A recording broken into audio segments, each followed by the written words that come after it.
Seluruh dunia pada ketika ini dalam situasi lockdown dan di negara kita istilahkan sebagai MCO ataupun PKP dan kita tidak boleh keluar, social distancing. Dan Ramadan 2020 merupakan normal baharu yang terpaksa kita hadapi. Tiada pilihan lain. Jadi untuk menjelaskan perkara ini, Ustaz Fawaz Fadil sebagai seorang konsultan syariah Telaga Biru Sdn Bhd. Jadi bagaimana kita menerima ketibaan Ramadan dalam situasi sebegini? Tetapi mungkin di sebalik itu ada hikmah yang perlu kita fikirkan. Kerana kita dipanjangkan umur walaupun dalam keadaan sebegini, kita berjumpa sekali lagi Ramadan 2020. Ustaz Fawaz. Ya, terima kasih. Ya, ucapan yang sepatutnya kita menyebut ialah Alhamdulillah ala kulli hal. Apa jua keadaan yang Allah berikan kepada kita, itulah yang terbaik kita walaupun mungkin pada zahirnya kita nampak buruk. Dan itulah satu merupakan benda yang kita faham. Sebagian ulama tahu menyebutkan al-man'u min Allah adalah satu man'u. Halangan daripada Allah itu adalah hadiah daripada Allah Subhanahu wa taala. Jadi mungkin apa yang kita nampak itu zahirnya berat, tetapi dia membuat seribu nikmat, seribu barakat, seribu hikmah yang kita kena cari di waktu Ramadan ini. Dan kita mengucapkan ahlan wa sahlan kepada Ramadan dan kita bersyukur kepada Allah kerana kita masih dipilih untuk mengabdikan diri kepada Allah Azza wa Jalla. Itu sebagai mukadimah saya. Ya, Ustaz Fawaz, seluruh dunia bukan hanya di Malaysia berhadapan situasi sebegini. Tempat pusat umat Islam ataupun tumpuan setiap kali kita untuk menunaikan umrah dan haji dan musim Ramadan ini ialah Mekah Madinah pun sama seperti kita. Mereka tidak dibenarkan ke Masjidil Haram, Masjidil Nabawi. Tiada umrah dibenarkan. Mereka tiada lagi iftar percuma di Masjid Nabawi dan juga Masjidil Haram. Jadi maksudnya apa ibrah yang boleh kita angkat ataupun pengajaran yang boleh kita angkat ketika pandemik ataupun wabak darurat yang kita alami sekarang. Tetapi kita juga perlu ingat bahawa Ramadan juga ada kisah dan juga semangat yang perlu kita angkat. Kerana setiap Ramadan kita diminta untuk berpuasa, meninggalkan makan dan minum dan juga perkara-perkara yang membatalkan puasa. Tetapi kita selalu terlupa. Kita hanya mengingatkan waktu berbuka, nak pergi bazar Ramadan. Kita nak berbelanja untuk bersiap siaga menghadapi Idul Fitri. Tetapi ibrah Ramadan tu seolah-olah kita lupa. Dan juga kebetulan dengan pandemik COVID-19 ini, bagaimana kita menjelmakan semula Ramadan yang sepatutnya, yang sebenarnya dengan keadaan kita menghadapi darurat wabak ini? Ya, tadi saya nak buat daripada perspektif yang lebih luas ialah Allah Ta'ala ingin membuktikan kewujudannya kepada kita. Iaitu sifat qayyumah iaitu, sifat ketuhanannya itu, bahawa kita tidak menyembah kepada manusia. Kita tidak menyembah bulan, kita tidak menyembah apa-apa. Yang kita hanya sembah kepada Allah Ta'ala saja. Kalau kita tidak mampu beribadat di masjid, Tuhan tetap kekal. Ini yang kita sebutkan, kebenaran yang kita baca dalam setiap solat kita. Qul inna salati wa nusuki wa mahyaya wa mamati lillahi rabbil alamin. Sembahyang aku, ibadat aku, kehidupan aku, baik senang atau susah, dalam keadaan bala atau dalam keadaan yang tidak ada bencana, dan mati aku kerana Allah Subhanahu wa taala. Ainama tuwallu fasamma wajhullah.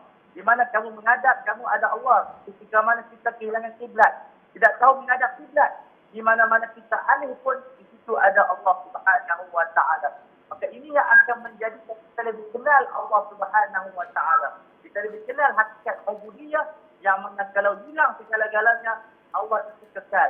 Sebab itu nama Allah itu kekal. Kalau buang alif tinggal lillah, kalau buang lam lagi tinggal lahu ma fis samawati wa ma fil ard. Ya. Kalau buang lam tinggal hu la ilaha illahu. Menunjukkan yang kekal adalah Allah. Ini yang saya nampak acara hikmah yang sangat besar. Kita menyembah Allah, tapi tidak menyembah apa yang Allah Ta'ala wajibkan pada syiar-syiar hatta kepada Mekah Al-Mukarramah. Ustaz Fawaz, yang sibuk kita dengar sekarang apabila umat Islam, ya kita pun ketika PKP ini pun ada yang curi-curi ke masjid untuk berjemaah dan dinasihatkan juga tak payahlah. Tetapi mereka beralasan, kita nak buat baik, kita nak berjemaah kerana pahalanya lebih. Begitu juga ketika Ramadan ini, kenapa kita perlu berada di rumah, bertarawih di rumah bersama keluarga dan sebagainya. Jadi di mana kedudukan hukum Islam dalam menjaga maslahat wabak ini? kita perlu taat untuk tinggal di rumah, tetapi apa cara yang terbaik untuk kita ada penjarakan sosial di rumah dan terus bertarawih, bertahajud, bertadarus dan seumpamanya? Ya, mereka kehilangan nilai-nilai fiqh, maqasid dan juga fiqh kepada mafalah dan juga mafasid. Di antara kaedah yang masyhur ataupun kaedah yang digunakan oleh ulama fatwa kita, min wajibina tarku wajib. Di antara di zaman fitnah, zaman ujian seperti begini, meninggalkan sebagian kewajipan untuk mengelakkan kemungkaran ataupun mengelak daripada mafsadah keburukan yang menimpa kita. Sebab itu kita melihat syarat-syarat untuk kita melaksanakan kebaikan, syaratnya jangan sampai mafsadah keburukan itu menimpa kita. Sebab itu syariat ini dia bukan hanya melihat kepada pelakuan sahaja, tetapi melihat kepada kesan dan impak. Jadi kita nasihatkan kepada mereka, beribadatlah dengan syariat Allah. Bukan beribadat yang hanya dengan emosi ataupun hawa nafsu kita. Ya. Apabila kita melanggar peraturan yang telah diarahkan oleh kerajaan, yang merupakan waliul amr, ati Allah wa ati Rasul wa ulil amri minkum. Bukan ia menangguhkan sembahyang ini kerana kemaksiatan, tetapi untuk menjaga nyawa kita yang akan melestarikan ibadat kita. Maka ini yang perlu dipahami oleh orang agama yang kadang-kadang sentimen mereka, emosi mereka mengatasi macam syariat. Jadi saya nasihatkan kepada semua orang patuhi arahan. Kita boleh berunding, tapi selagi mana arahan tidak berubah, kita stay at home juga, insyaAllah. Ustaz Fawaz, apa cara untuk kita berjemaah di rumah ni? Ada katakan kita boleh melalui dalam talian online, tetapi pada saya yang belajar sikit-sikit ni, kalau setakat bertadarus, membaca Al-Quran, dan juga mendengar tazkirah mungkin tiada masalah, tetapi kalau berimamkan melalui online, melalui Zoom, ada masalah tu. Penjelasan Ustaz Fawaz. Pandangan-pandangan mazhab daripada Syafi'i, Hambali dan juga Hanafi dan juga pandangan ulama-ulama semasa luar dan dalam. Hanya sedikit daripada ulama yang mengharuskan seperti Abdul Aziz Umari dan Syekhuna Dr. Fadlul Murad. Namun sedemikian amalan ini pernah dilakukan oleh salafus saleh. Ya. Kita dalam sembahyang kita lebih suka kepada perkara yang biasa yang kita belajar yang sampai kepada kita. Jadi bagi fatwa kita pun, mufti kita pun di wilayah dan agama pun tidak mengizinkan, maka itu yang perlu kita follow. Dan itu menghilangkan juga sembahyang melalui online ataupun katakan Zoom atau seumpama dengan dia, menghilangkan kita kata rohani yang solat tersebut. Ya. Yang lebih baik kita sembahyang dalam rumah. Bahkan Rasulullah pernah pergi ke rumah seorang sahabat dan menjadi imam di rumahnya. Maknanya sembahyang dia seperti itu. Tak boleh buat di masjid, sembahyang jemaah di rumah, dan itu lebih aula kerana dia mewakili pandangan mazhab Syafi'i, Maliki, Hambali, Zahiri, juga mazhab Ibawi dan seumpama dengan dia. Dan itu yang kita fatwakan. Jadi jangan kita cuba mengalih pandangan masyarakat kepada pandangan-pandangan yang sukar diterima oleh masyarakat kita. Jadi kita sembahyang macam biasa. Jadi suami-suami kalau tak boleh baca Quran secara hafalan secara banyak, dapatkan mushaf-mushaf siam yang disedia banyak, tetap di hadapan dan baca. Itu merupakan pandangan mazhab Syafi'i yang mengharuskan bacaan Al-Quran melalui mushaf siam begitu. Jadi dalam talian ni imam di masjid, jemaah di rumah, ya. tak boleh.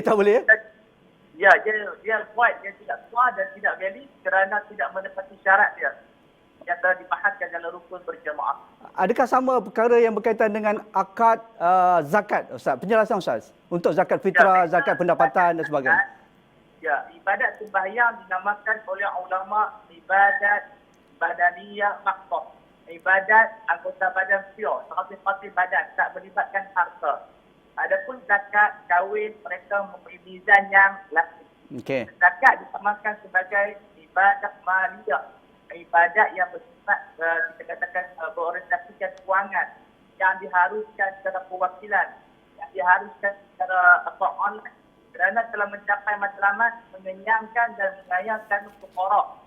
Sebab itu dalam mazhab Hanafi disebut kalau kita sedekah semua harta kita tanpa niat zakat dianggap sah zakat secara istihsan. Sebab apa? Telah melaksanakan ihsan mengenyangkan dan mengayahkan orang-orang miskin. Adapun sembahyang kita nak ukur, kita tidak boleh wakilkan kepada orang. Begitu dengan perkahwinan, maka tercapai apabila kita i'lankan kepada orang, saya telah berkahwin.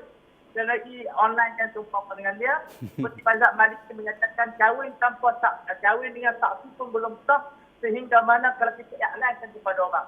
Yang ni kita telah iklankan melalui Zoom, semua orang tahu dan kita letakkan dari Jabatan Agama.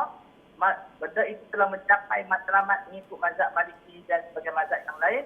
Maka itu dalam keadaan hajat, maka diharuskan kita berfatwa dan beramal pendapat demikian. Adapun mereka yang tidak menyatakan tidak sah, jangan berkahwin. Ustaz Fawaz, orang kita ni banyak pandangan mengikut adat tradisi kita kan. Kalau zakat dan juga akad nikah kahwin itu, kita perlu berakad, maksudnya bersentuhan antara A dan B. Dan juga lepas tu penerima zakat amil akan baca doa. Jadi dalam online ni macam mana kita macam itu menjadi selalu perdebatan, tetapi kita pastinya ada penjelasan fiqh tentang itu, Ustaz Fawaz. Betul. Dengan menggunakan kaedah istihsan lil hajah dan juga maslahah ammah, kita haruskan walaupun ulama menyatakan suara yang datang daripada radio ataupun daripada gunung itu bukan suara yang hakiki, namun sebagian ulama mengharuskan untuk hajah dan umpama dengan dia, maka ulama Syafi'i menyatakan mani bersedia bisyai'in faliqalisan hajaza. Bila kita diuji dengan satu perkara, kita itu mazhab yang mengharuskan. Atau dalam mazhab Syafi'i mengharuskan bertaklid kepada mazhab Hanafi, menyebarkan zakat kepada seorang sahaja, satu golongan sahaja, sedangkan mazhab Syafi'i meletakkan paling kurang 3 orang. Tapi zaman semakin besar, seorang pun dah valid. Maka perkahwinan sekarang ini lagilah valid sebab apa? Di sana tidak ada persatuan, di sana ada rekod, dokumen dan seumpama dengannya. Kita fatwakan hanya dalam PKP saja. Lepas ni kahwin macam biasa. Ustaz Fawaz, menarik.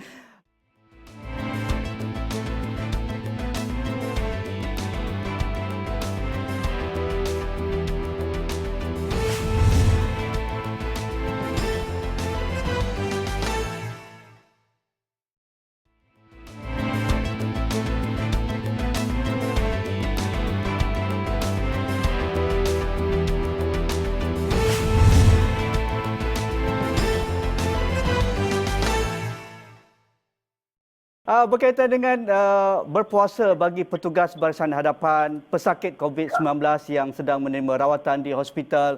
Mereka yang bergejala mungkin nak mendapatkan test ataupun screening di hospital, mereka terpaksa melakukan swab ataupun mendapatkan bahan daripada mulut dan juga hidungnya. Jadi di mana kedudukan mereka sekarang? Ya, di dalam mazhab Syafi'i ia adalah perkara yang membatalkan. Itu mazhab Syafi'i jelas. Namun di sana ada mazhab-mazhab yang meringankan beban masyarakat dan tidak salah kepada majlis fatwa memfatwakan mazhab yang lain kerana ia merupakan hajat ammah. Sebab rawatan ini diperlukan dalam mazhab Maliki tidak membatalkan. Sebagian ulama salaf tidak membatalkan. Dan majlis yang besar-besar pun tidak membatalkan. Jadi boleh bagi mazhab Syafi'i bertafsir untuk hajat. Yajuzu indal hajat. Wal masna'atul ammah taqdidukum mujtahidin akhar. Boleh bertafsir kepada mazhab yang lain. Tapi tidak bercanggah dengan mazhab Syafi'i. Sebab ia telah memberikan keringanan kepada mereka. Jadi kalau mana-mana majlis fatwa mengambil pandangan yang muktabar ini, tak bercanggah dengan mazhab Syafi'i dan fatwa itu valid insya-Allah. Maksudnya mereka boleh berpuasa terus, Ustaz ya? Ya, berpuasa terus. Dan mungkin ada persoalan yang selalu orang saya, mereka yang bekerja penat di hadapan kita, mereka siang malam, boleh tak mereka berbuka puasa? Jawapannya mereka kena berpuasa dahulu sampai tak larat sangat, kita terasa beban, barulah boleh berbuka. Itu dipanggil masyarakat syadidah. Itu yang dipatutkan oleh semua mazhab. Ustaz Fawaz, kita tahu ketika COVID ini sejak awal lagi, mereka yang ada pendapatan, hilang pendapatan. Mereka yang boleh berniaga, sekarang tak boleh berniaga. Pastinya senarai asnaf itu semakin bertambah. Dan ketika Ramadan, kita sentiasa beranggapan ataupun kelompok-kelompok ini akan orang kata pun looking forward untuk beriftar di masjid, menerima zakat, menerima bantuan dan sebagainya. Sekarang masjid pun tak ada juadah, kalau ada pun terpaksa delivery ataupun take away. Jadi bagaimana kita perlu orang kata pun mendampingi kelompok ini? Kerana mereka ni begitu ramai di sekeliling kita, mungkin rakan-rakan kita dahulu mereka bukan penerima asnaf tetapi sudah jatuh miskin kerana tiada kerja, pendapatan tiada kerana perniagaan ditutup. Jadi bagaimana kepekaan kita untuk membantu rakan-rakan yang begitu terkesan ketika Ramadan ini dan boleh menerima sebahagian daripada wang zakat kita? Ya, untuk menyelesaikan masalah ini, yang pertama, mesti kita mempercepatkan mengeluarkan zakat. Digalakkan pada waktu ini, ta'jilul zakat, mempercepatkan zakat. Walaupun mungkin ada yang banyak untuk tahun ini, dibolehkan untuk mengeluarkan sekarang ini kerana keperluan fuqara sangat berhajat dan pahalanya lebih besar daripada kita keluarkan hujung tahun. Dan serahkan kepada pusat dan juga pusat zakat setiap negeri supaya dapat diagihkan.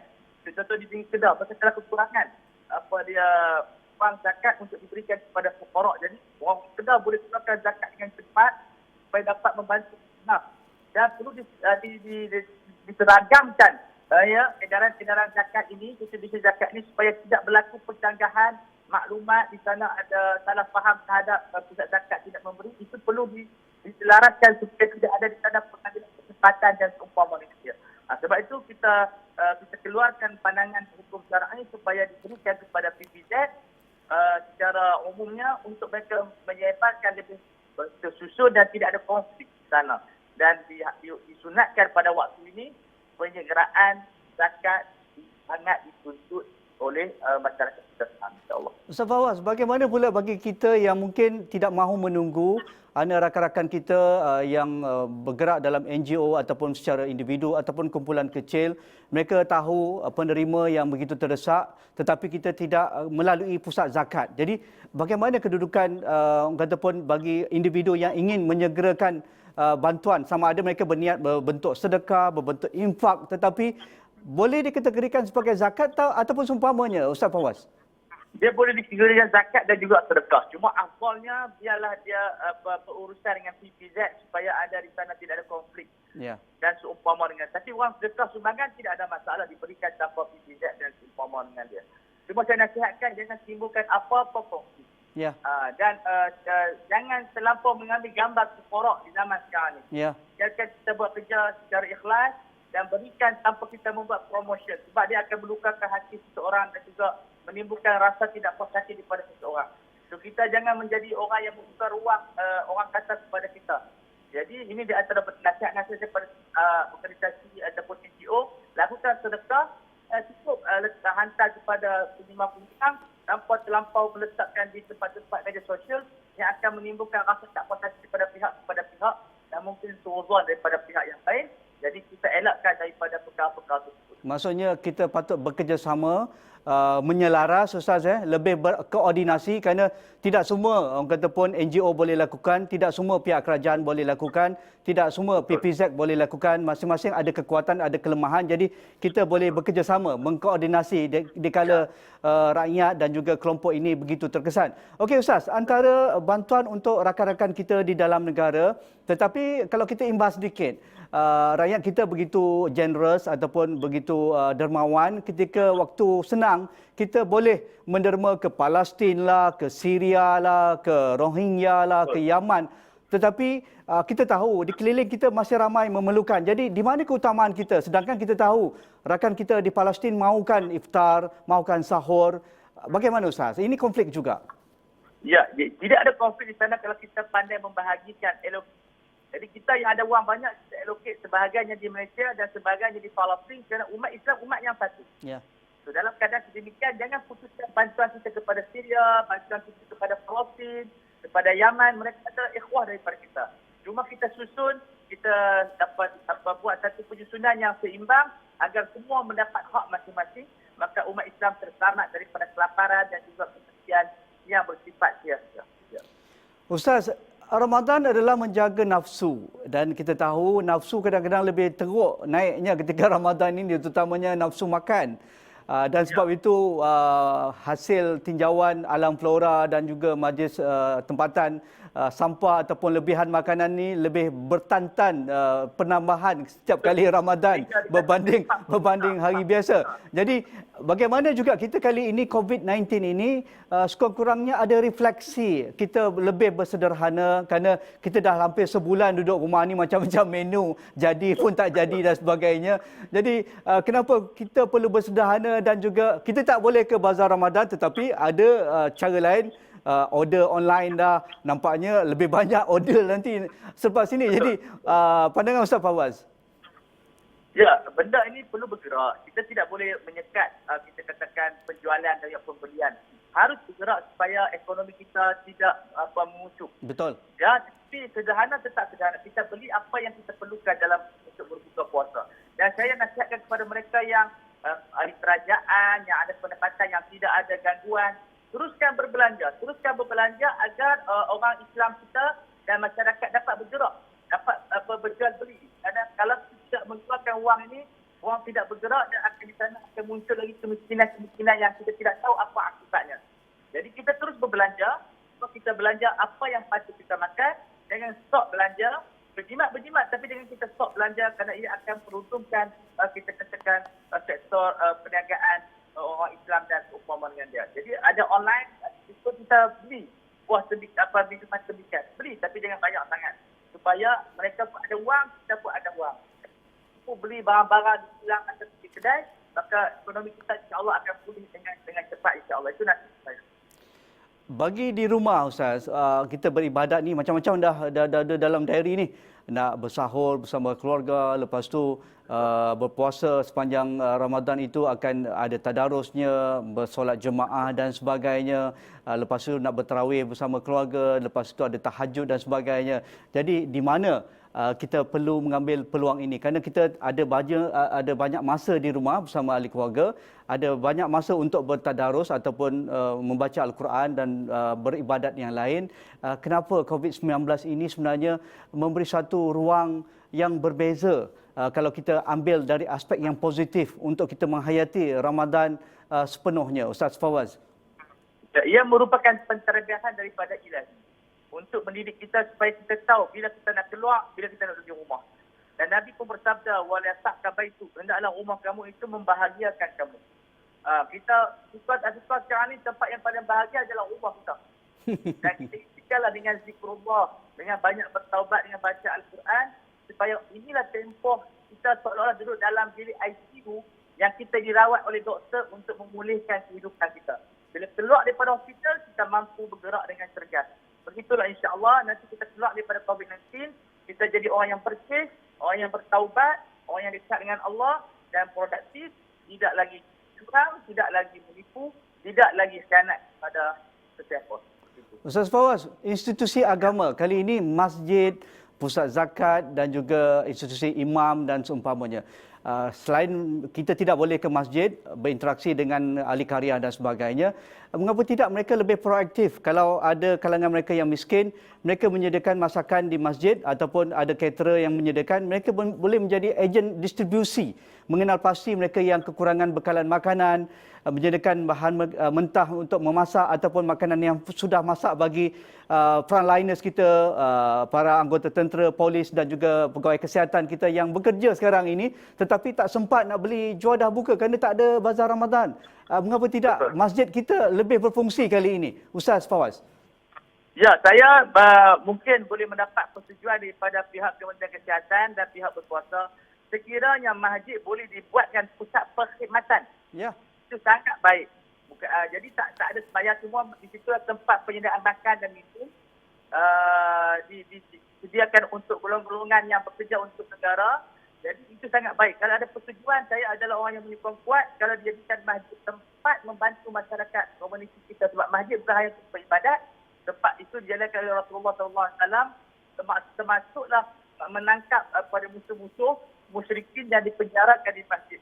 Tempat-tempat kita katakan kemasyarakatan. Jadi kalau masjid boleh berfungsi sedemikian, dapat menyediakan makan dan minum, saya rasa itu sangat baik. Tapi apapun mesti dengan persetujuan daripada KM dan syarat-syarat yang ketat, takut nanti ramai pula orang pergi. Jadi masalah itu kita katakan perlu kepada penyerahan daripada pihak berkuasa. Terima kasih penjelasan dan juga pencerahan yang begitu detail daripada Ustaz Fawaz Fadil. Dan itu saja pencerahan kami untuk agenda awal ni pada malam ini. Selamat melalui Ramadan, selamat bersahur, selamat beribadah. Inilah masa yang terbaik untuk kita terus bersama ahli keluarga, stay at home dan insya-Allah ada keberkatan yang kita perolehi sepanjang Ramadan tahun ini. Sekian, Assalamualaikum. Insya-Allah kita jumpa lagi. Terima kasih.